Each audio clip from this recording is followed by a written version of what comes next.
Bueno, muy buenas tardes a todos. Vamos a dar inicio a la charla de astrocar relacionada con la evaporación de agujeros negros. La charla va a ser presentada por Vladimir Vargas, él es estudiante de física del noveno semestre de la Universidad Nacional. Y pues nada, entonces los dejo aquí con Vladimir. Gracias. Bueno, buenas tardes a todos. En la tarde de hoy quiero mencionar un tema que es muy impactante en la cosmología y es muy importante también, y sobre el cual se ha debatido históricamente pues desde que se propuso, y es un fenómeno denominado la evaporación de agujeros negros, o también conocida como la radiación de Hawking. Entonces, bueno, al final los que tengan algún tipo de duda que no me quieran hacer acá, me lo pueden hacer a este correo electrónico. Y bueno, lo que vamos a hacer pues el día de hoy, la tarde de hoy, es que les voy a contar un poco sobre esta temática, de tal manera que al final de esta charla ustedes deberían poder responder estas preguntas, que son: ¿qué es un agujero negro? ¿Qué es el horizonte de eventos de un agujero negro? ¿Qué es el principio de incertidumbre de Heisenberg? ¿Qué es el vacío cuántico? ¿Qué es un campo cuántico? ¿Y en qué consiste el efecto de las fluctuaciones cuánticas del vacío en el horizonte de eventos de un agujero negro? Y que esto es lo que se conoce como la radiación de Hawking. Bien, entonces, como lo que se va a hacer precisamente en la charla es mezclar dos conceptos que muchas veces son asociados a conceptos que están desligados. Uno viene de la relatividad general, de teorías de gravedad, que es un fenómeno muy interesante. Son objetos astrofísicos llamados agujeros negros. Y otro campo, digamos, muy distinto de la física, que se llaman, pues en general es la mecánica cuántica. Entonces, Hawking hace un tiempo propuso una idea que viene de mezclar o de intentar pensar en qué pasaría cuando los efectos cuánticos se presentan cerca de los agujeros negros. Entonces lo que les quiero presentar hoy es simplemente la unión de estas dos cosas, que eso finalmente da a luz a este fenómeno que se llama la radiación de Hawking o la evaporación de agujeros negros. Entonces, bueno, primero el principal concepto de esta charla es obviamente un agujero negro. ¿Qué es un agujero negro? Entonces, para explicarles qué es un agujero negro, quiero pues presentarles un ejemplo un poco famoso que se llama la bala de Newton, y es un experimento mental que vamos a hacer.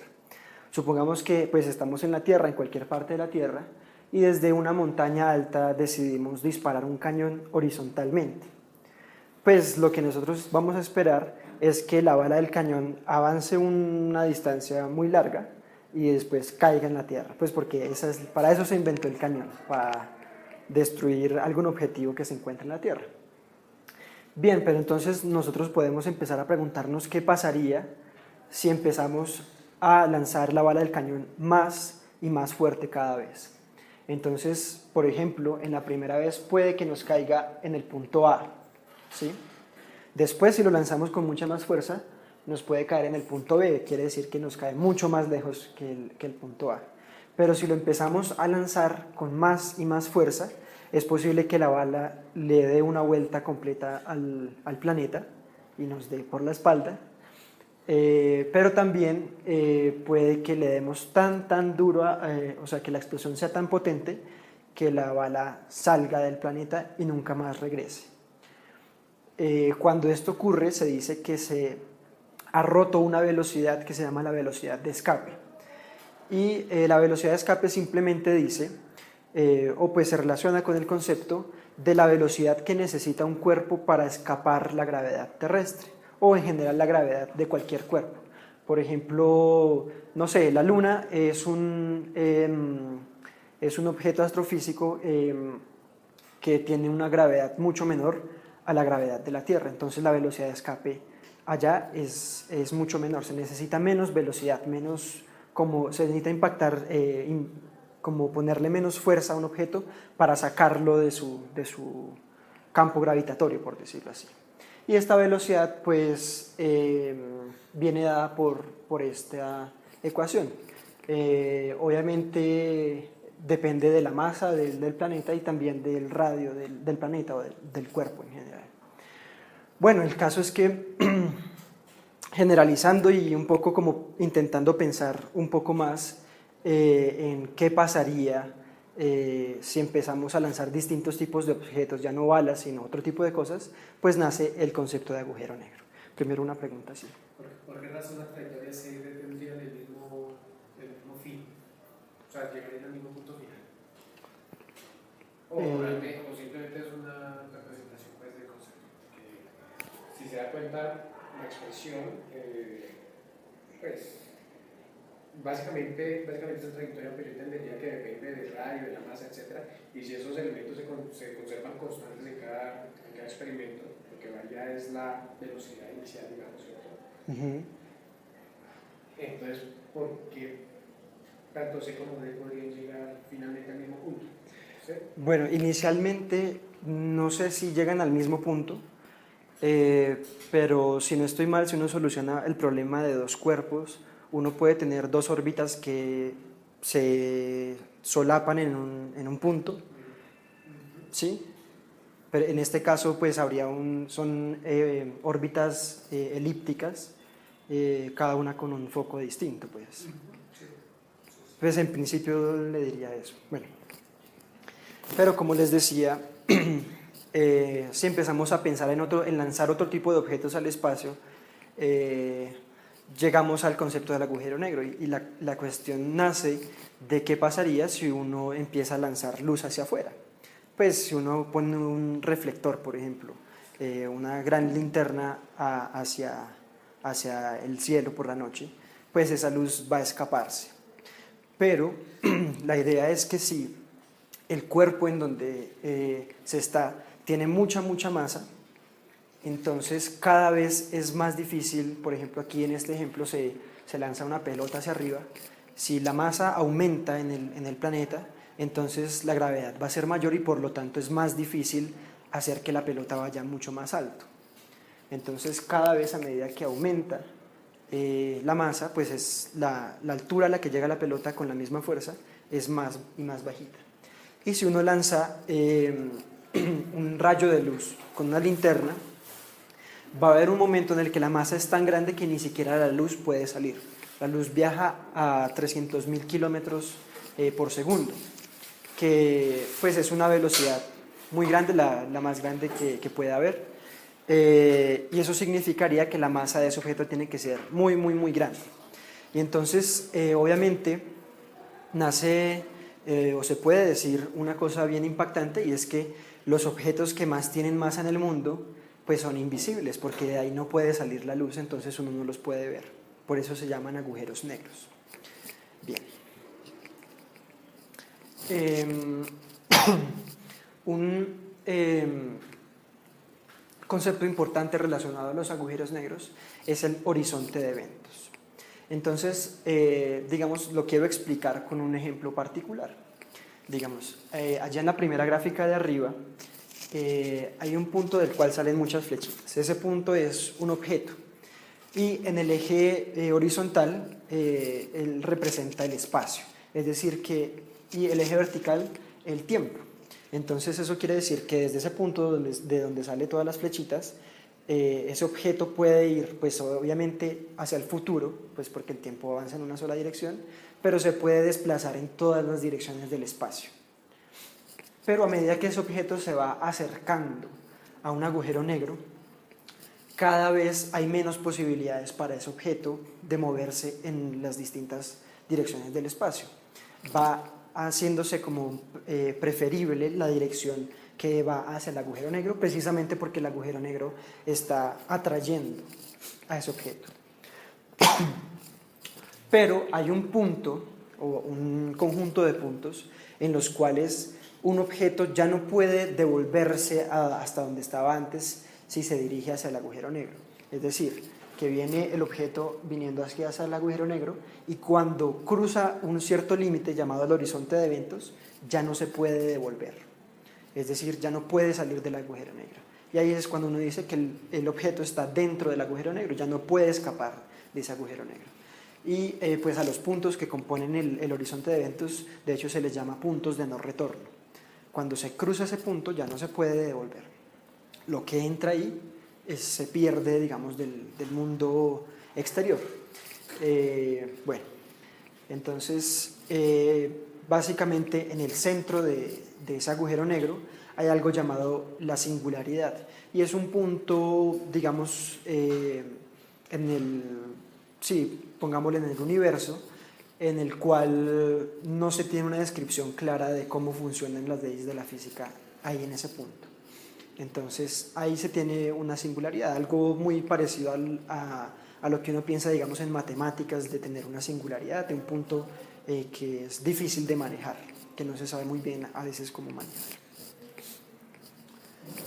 Bueno, ya dejando, digamos, de lado un poco esta parte de los agujeros negros, ya les quiero introducir algunos conceptos como tal de la mecánica cuántica, que también es una parte muy importante de este tema. Y es el principio de incertidumbre de Heisenberg, que este es un concepto muy interesante. Entonces, primero, para intentar asimilar qué es lo que sucede con el principio de incertidumbre, voy a ponerles un ejemplo. Supongamos que nosotros tenemos un balón de fútbol por ahí y queremos saber dónde está el balón de fútbol. Pues lo que uno hace para saber dónde está es simplemente abrir los ojos y ver dónde está. Simple. Pero obviamente si estamos en un campo sin luna y de noche, no sabemos dónde está el balón de fútbol, pues porque no hay luz. ¿Cómo se puede ver?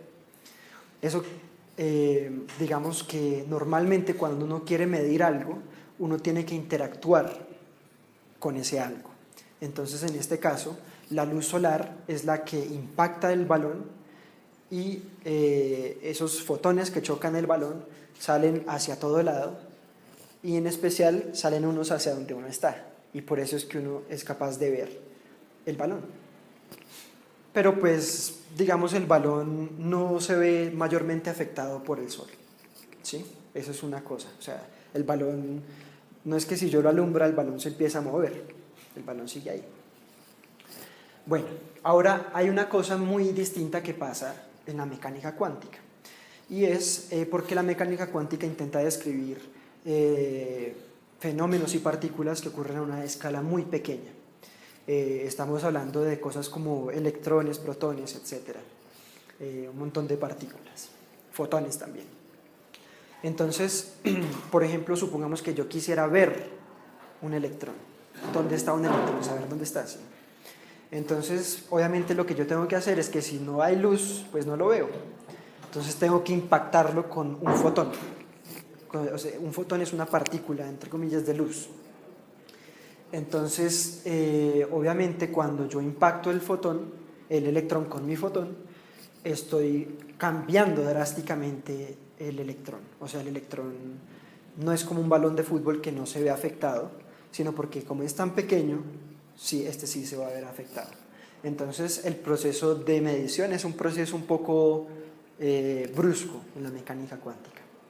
Pero digamos que inherente a la teoría de la mecánica cuántica, independientemente de que uno perturbe o no lo que va a medir con los instrumentos de medición, siempre hay algo dentro de la mecánica cuántica que dice que uno no puede medir con precisión ciertas parejas de variables.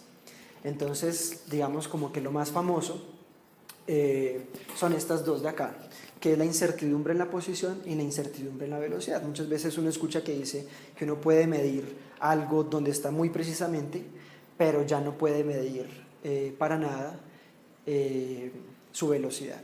Y es por esta relación. Simplemente lo que está diciendo es que si yo tengo una incertidumbre en la posición, tengo otra incertidumbre en la medición de la velocidad, pero esto nunca va a ser igual a cero. O sea, esto siempre va a ser un número mayor que cero, y por lo tanto, si hago uno muy chiquito, el otro se me tiene que ir muy grande. Y al revés, si hago, por ejemplo, la indeterminación en la velocidad muy pequeña, también la indeterminación en el espacio se me hace muy, muy grande. Entonces uno tiene esas imposibilidades inherentes a la teoría que no lo dejan medir bien. Y a esto se le conoce como el principio de incertidumbre de Heisenberg, es decir, uno siempre tiene incertidumbre. Y la otra relación muy importante, que es la que nos interesa en esta charla, es esta otra, que quiere decir que si uno tiene un evento y quiere saber cuándo ocurrió, si uno quiere saber ese cuándo con mucha precisión, entonces uno desconoce completamente la energía que se llevó a cabo, o sea, que se tuvo en ese evento. Y si uno quiere medir muy bien la energía, pues tiene una imprecisión en el tiempo en el cual sucedió eso. Entonces tiene uno como esa separación, una medición que es lo que nosotros estamos acostumbrados a hacer, que es mirar a los objetos que están siendo impactados por la luz, y otro evento completamente distinto, que es algo trágico, pues que es como chocante, y es que la medición se hace mucho más complicada. Bueno, entonces ya como para añadir un tercer ingrediente a esto, quiero simplemente mencionarles un poco de las diferencias entre los campos clásicos y los campos cuánticos, ya para entrar a, digamos, a mezclar la idea del agujero negro con el campo cuántico para hablar de lo que les quiero hablar en esta charla. Entonces, muchos de ustedes conocerán muchos campos clásicos, digamos, por ejemplo, han oído hablar, por ejemplo, del campo magnético de la Tierra o de un imán. Esto simplemente hace referencia a que cada punto del espacio tiene un valor de, por ejemplo, de fuerza, por decirlo así. Si ponemos una partícula cargada en un campo, o sea, en un cuarto, por ejemplo, en el que estamos acá, y en ese cuarto hay un campo eléctrico, pues la partícula cargada obviamente va a ser acelerada por ese campo eléctrico, porque va a sentir una fuerza. O si también estamos con unas partículas, por ejemplo, el viento solar, pues es básicamente iones y electrones, y ellas son obviamente cargadas, vienen hacia el campo magnético de la Tierra, y el campo magnético de la Tierra modifica su movimiento. Entonces esto es una concepción de campo clásico, en el cual a cada punto se le asigna un valor bien determinado, bien fijo, y esto nos permite pues hacer predicciones sobre cómo se van a mover las cosas en esos campos clásicos. Sin embargo, el concepto de campo cuántico es un concepto mucho más rudo, mucho más difícil de entender, y sobre todo porque hace una predicción muy extraña en el vacío. Entonces, ¿qué es un campo cuántico? Por ejemplo, si tenemos un campo de luz, por ejemplo, si ponemos una linterna o incluso un electrón, porque el electrón tiene carga eléctrica y tiene un campo eléctrico asociado a él, y las partículas que hacen la interacción de la carga eléctrica pues son fotones, digamos que estos campos se pueden ver como una gran sábana en 2 dimensiones, una gran sábana, y esa sábana va a empezar como a oscilar, y las oscilaciones de esa sábana se reconocen como partículas. Entonces es una concepción muy distinta a lo que uno normalmente puede reconocer como una partícula. Uno se imagina una partícula como una pepita, y en este caso es simplemente una deformación de esa sábana, ¿sí? ¿Y qué es lo tan extraño que tiene esta forma de ver como tal los campos? El campo cuántico hace una predicción muy particular para el vacío. O sea, para nosotros el vacío es un lugar donde no hay absolutamente nada. Y de hecho, un campo cuántico que representa el vacío, en el estado del vacío, va a ser como una sábana en donde hay pequeñas fluctuaciones, pequeñas distorsiones de la sábana, que en promedio todas son cero, pero la varianza de esas fluctuaciones no es cero. O sea, hay fluctuaciones, pero en promedio todas se cancelan. Eso es como el vacío. Pero entonces, ahí, digamos, cuando mezclamos esto con el principio de incertidumbre, ya es cuando empiezan a ocurrir cosas bastante extrañas que ya, digamos, las podemos asimilar mucho más. Bueno, para poner una ejemplificación de cómo sería un campo cuántico, Yo siempre me lo imagino más que como una sábana, como una cama de resortes, y donde los resortes van moviéndose de un lado, pues estirándose o espichándose, por decirlo así. Por ejemplo, ¿cómo veríamos nosotros un fotón en este campo? En este campo, por ejemplo, si vemos un fotón que se propaga de aquí hacia allá, lo que nosotros veríamos es como una onda en esos resorticos que va moviéndose, la onda se va moviendo con esos resortes. Eso es lo que veríamos más o menos. Pero bueno, recordando un poco el principio de incertidumbre, sobre todo el de la energía y el tiempo, pues uno puede decir, bueno, yo tengo un campo cuántico, por ejemplo, un campo de electrones, por decirlo así. Y en ese campo, pues una distorsión significa que ahí hay un electrón. Pues no lo estoy diciendo tan rigurosamente, pero se puede ver así. Entonces, ¿qué ocurre? Tenemos un relojcito que nos va a medir el tiempo muy exactamente. Y tenemos nuestra sábana, nuestro campo cuántico. Pero eso se está moviendo constantemente, ¿cierto? Lo que pasa es que el promedio de ese movimiento es cero, pero se está moviendo constantemente. Y de repente hay un movimiento en el cual se crea un par que se conoce como un par de partícula y antipartícula. Entonces el mecanismo es ese, se crea un par de partícula-antipartícula. La cuestión de eso cuando uno escucha ese anti significa que la partícula y la antipartícula cuando se tocan, cuando se encuentran, ellas se aniquilan y botan luz. Entonces, no sé si han visto películas de ciencia ficción de antimateria y toda esa cosa, que es supuestamente muy, muy peligroso, pero pues está sucediendo todo el tiempo en todo lado porque el vacío está en todo lado. O sea, encima del vacío también hay otras cosas que somos nosotros, como las cosas reales. Pero en este vacío lo que se está creando constantemente es un par de partículas y antipartícula.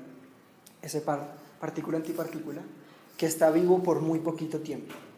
Entonces la energía de esa pareja de partícula-antipartícula, si es muy grande, si esta energía es muy grande, quiere decir que el tiempo es muy pequeño, el tiempo del evento es muy pequeño.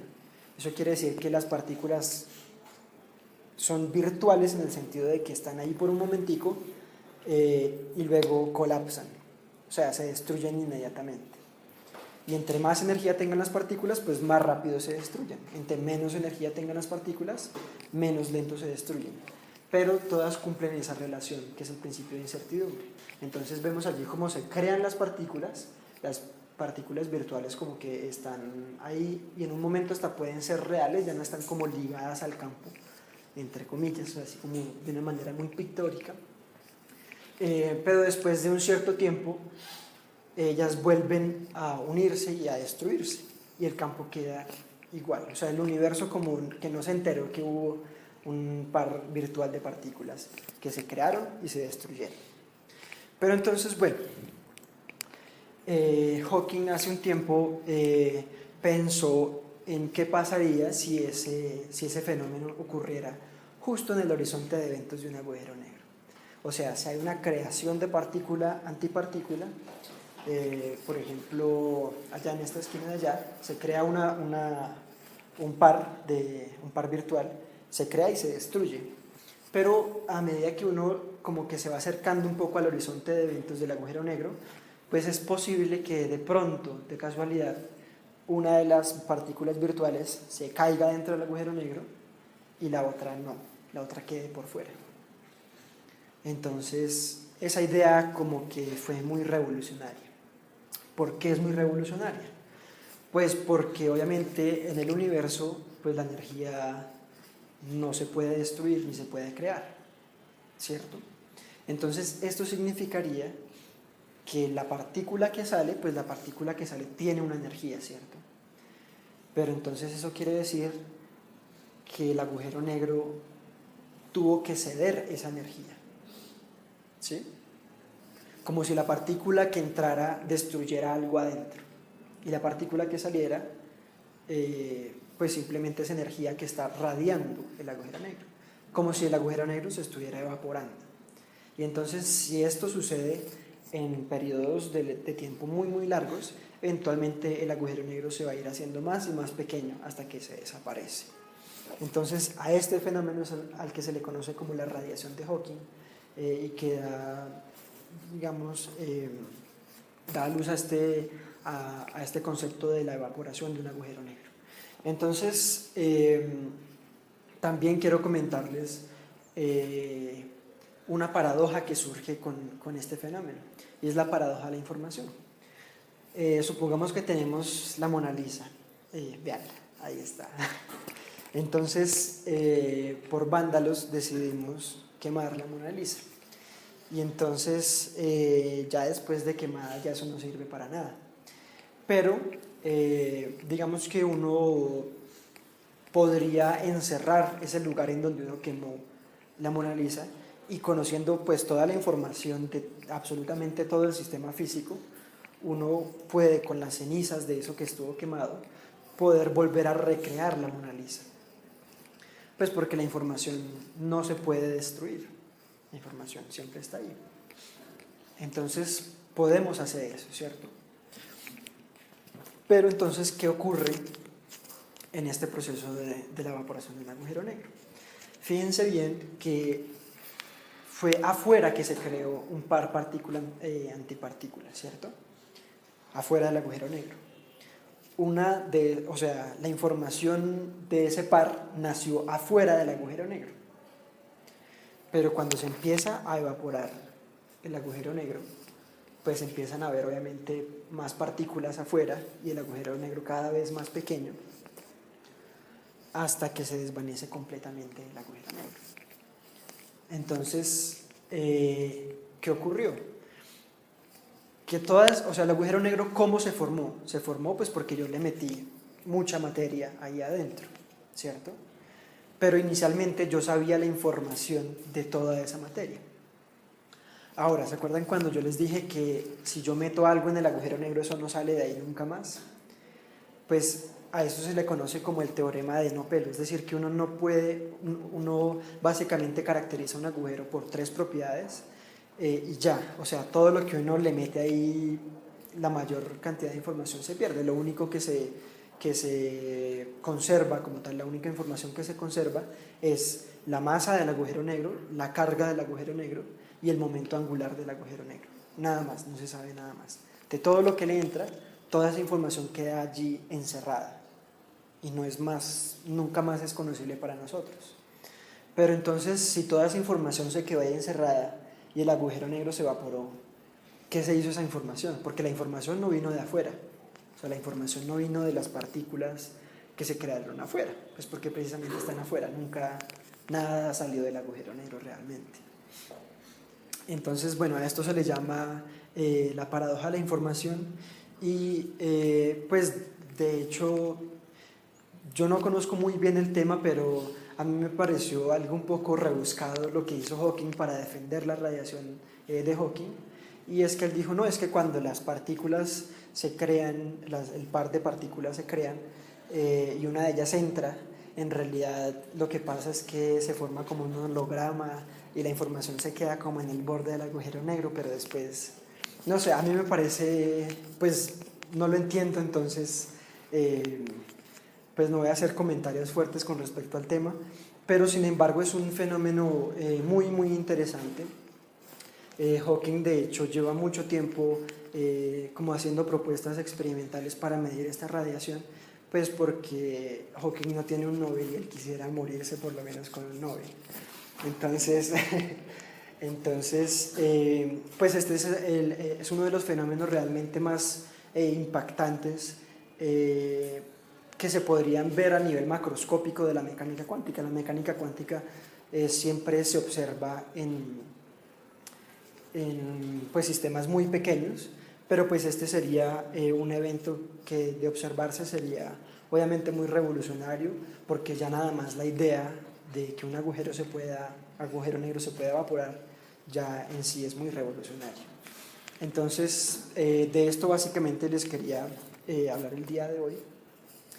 Si tienen algunas preguntitas sería muy chévere. Gracias.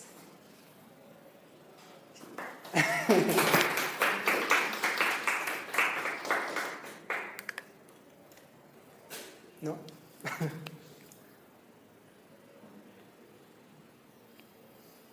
Lo está pensando. Yo quiero hacer una pregunta, pues, una idea de chiste.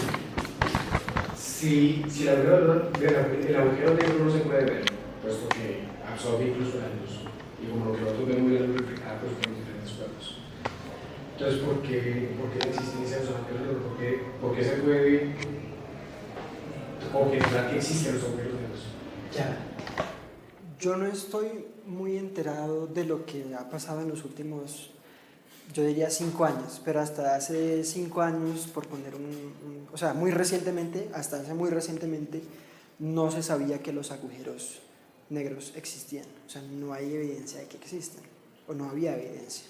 No sé si hace un poquito tiempo cuando se observaron las ondas gravitacionales producidas supuestamente por el choque de dos agujeros negros. No sé si eso sea suficiente evidencia porque después sacaron unos artículos donde decían que esas ondas gravitacionales no necesariamente se hubieron generadas por el choque de agujeros negros, pudieron ser por otros eventos distintos, ¿sí?